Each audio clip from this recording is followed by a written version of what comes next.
How the Grinch Stole Christmas by Dr. Seuss.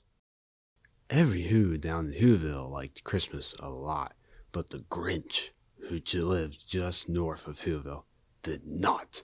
The Grinch hated Christmas, the whole Christmas scene. Now, please don't ask why. No one quite knows the reason. It could be his head wasn't screwed on right. It could be, perhaps, that his shoes were too tight. But I think that the most likely reason of all may have been that his heart was 2 sizes too small. But whatever the reason, his heart or his shoes, he stood there on Christmas Eve, hating the Who's, staring down from his cave with a sour, grinchy frown at the warm lighted windows below in their town. For he knew every Who down in Whoville beneath was busy now, hanging a mistletoe wreath. And they're hanging their stockings, he snarled with a sneer. Tomorrow is Christmas. It's practically here.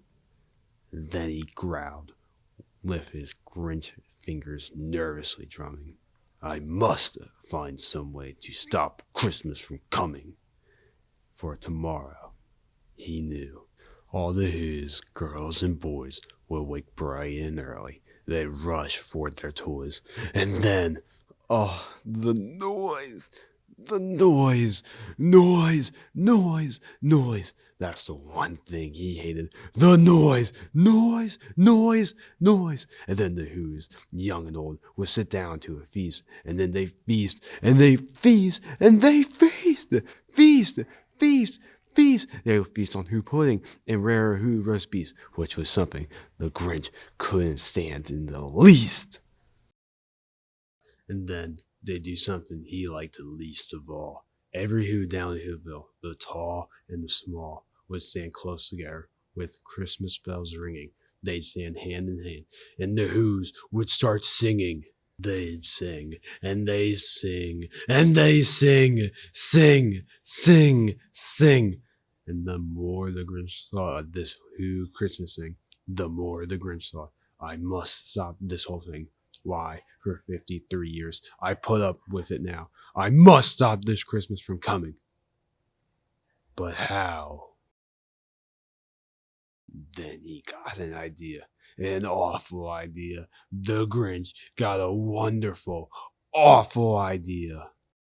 I know just what to do. The Grinch laughed in his throat, and he made a quick Santa Claus hat and the coat, and he chuckled and clucked. What a great Grinchy trick! With this coat and this hat, I look just like Saint Nick. All I need is a reindeer.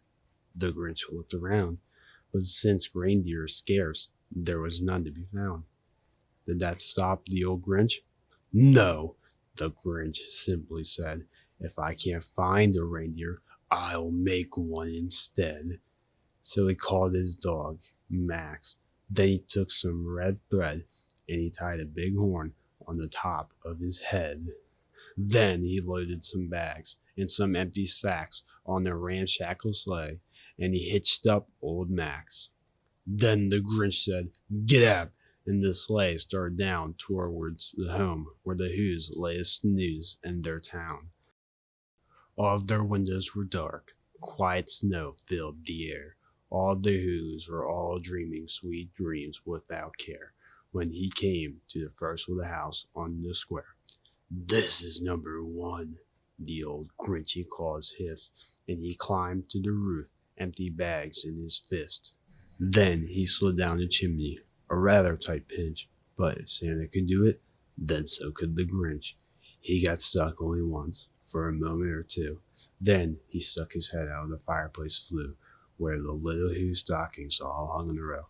These stockings, he grinned, are the first thing to go. Then he slithered and slunk, with a smile most unpleasant, around the whole room, and he took every present. Pop guns and bicycles, roller skates, drums, checkerboards, tricycles, popcorn, and plums, and he stuffed them in the bags. Then the Grinch, very nimbly, stuffed all the bags one by one up the chimney. Then he slunk to the icebox. He took the Who's feast. He took the Who pudding. He took the roast beast. He cleaned out that icebox as quick as a flash. Why, that Grinch even took their last can of Who hash. Then he stuffed all the food up the chimney with glee. And now, grinned the Grinch, I will stuff up the tree. And the Grinch grabbed the tree, and he started to shove when he heard a small sound like a coo of a dove. He turned around fast, and he saw a small Who, little Cindy Lou who was not more than 2. The Grinch had been caught by this tiny Who daughter, who got out of bed for a cup of cold water. She stared at the Grinch and said, "Santa Claus, why? Why are you taking our Christmas tree? Why?" But that old Grinch was so smart and so slick. He thought up a lie, and he thought it up quick.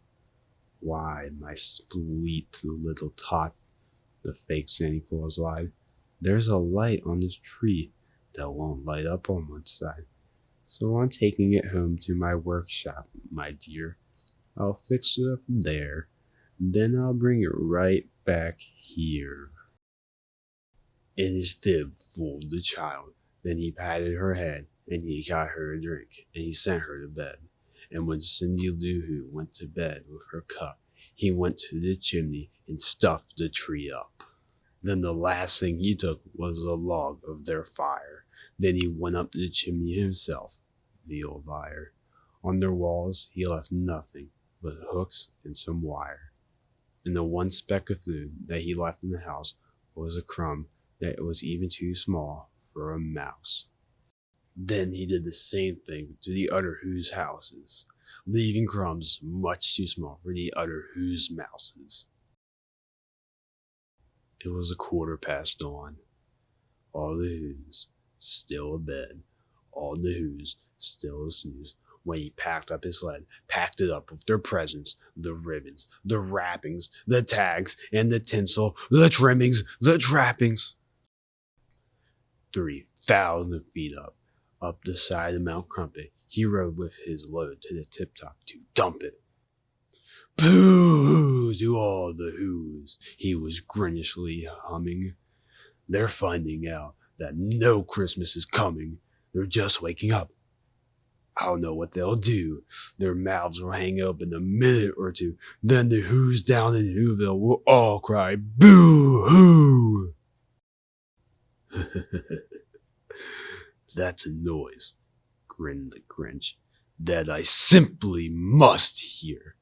So he paused, and the Grinch put his hand to his ear, and he did hear a sound rising over the snow. It started in low, then it started to grow. But the sound wasn't sad. Why, this sounded merry. It couldn't be so, but it was merry. Very. He stared down at Whoville. The Grinch popped his eyes. Then he shook. What he saw was a shocking surprise. Every Who down in Whoville, the tall and the small, was singing without any presents at all. He hadn't stopped Christmas from coming. It came!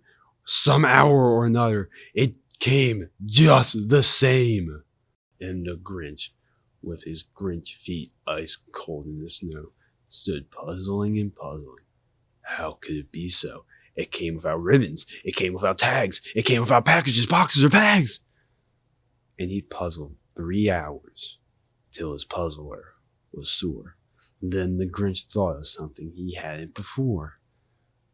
Maybe Christmas, he thought, doesn't come from a store. Maybe Christmas, perhaps, means a little bit more.